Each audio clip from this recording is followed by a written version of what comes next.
Hey guys, welcome to the Fairy Tale Podcast, your podcast for the greatest guild in the world. I'm getting all fired up just thinking about this episode.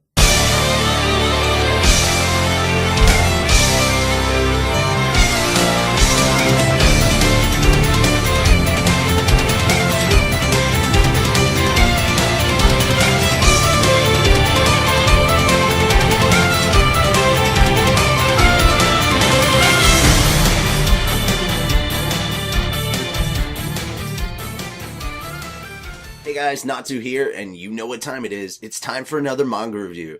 This time we're going to be talking about chapter 379. Now again, guys, make sure that you go onto Crunchyroll and use their simulpub to keep up with all the things that we're talking about.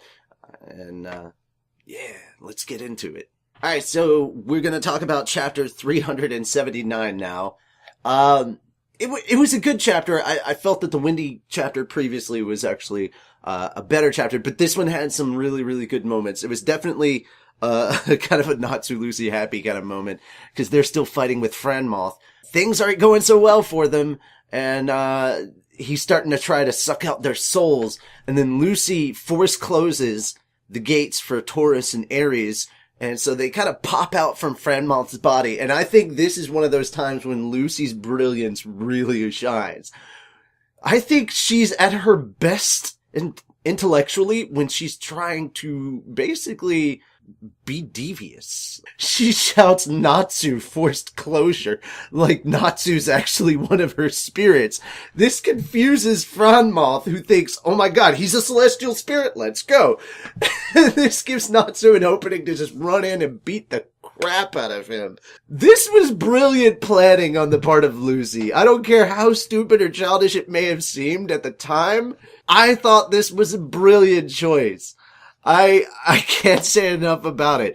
Also, another cool thing is we actually finally got to see Minerva in her demon form step on stage to challenge Urza. I can't wait to see how that fight plays out.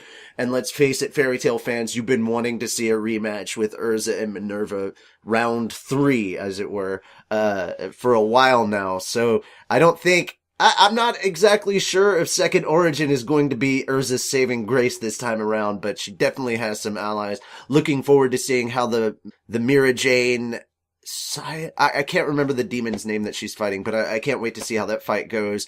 There's a lot more stuff going on. What's the rest of the guild doing? Fighting the minions? How are they handling things? And biggest thing of all, skeleton guy fighting Gray.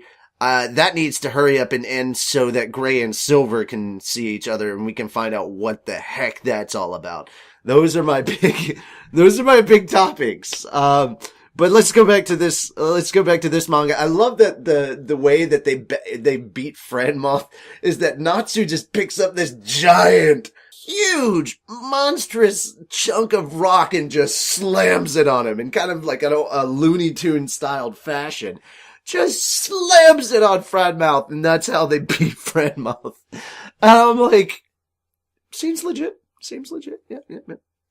I just think that's hilarious. The only thing that I think would be better is if when we get to the anime, if he doesn't just slam it down once, like he picks it up and does it a couple of times, that's going to be epic comedy gold.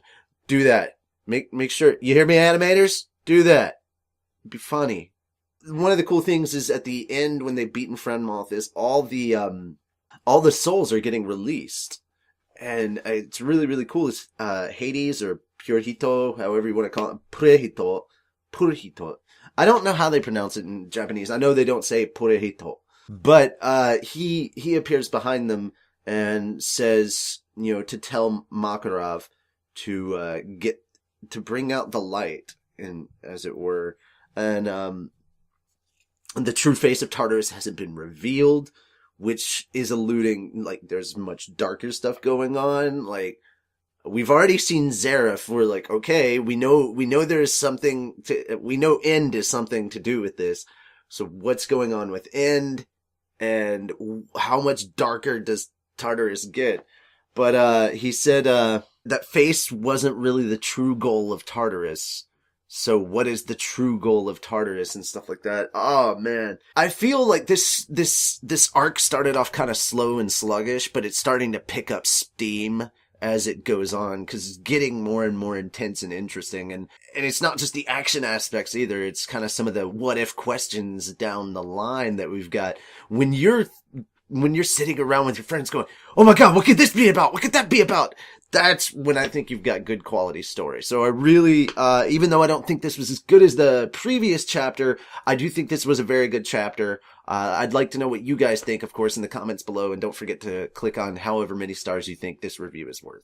Now again, guys, these are just my opinions of the manga. Let me know if you agree, disagree in the comments below. If you want to check out all the manga dubs that we do on the actual show proper, because we actually dub each chapter of the manga on Crunchyroll, make sure to run over to YouTube and type up Fairy Tale Podcast and give it a check. It's towards the end of the episode, but hey, check out all the different things that we're doing, our Guess Who games, the Cooking with Elfman segments. Make sure to catch up on the latest news from the Fairy Tale universe. All sorts of awesome stuff. Who the new interesting cosplayers are going to be each week with Urza. All that great stuff you can find on our YouTube channel. Our live shows, because we do them live every Monday night at 10 p.m. Eastern Time. Around 7 p.m. Pacific. So make sure to check out those episodes. Last but very much not least, if you're on Twitter, make sure to follow us at Fairy Tale Cast. We're currently doing a campaign, launching a huge campaign to get Fairy Tale on Toonami. Our goal with this podcast has always been to kind of spread the love and the joy that we have from this series to everybody else and let them have a chance to experience what we experience when we watch and read Fairy Tale. I'm Natsu and yeah, this is it. Thanks, guys, for watching.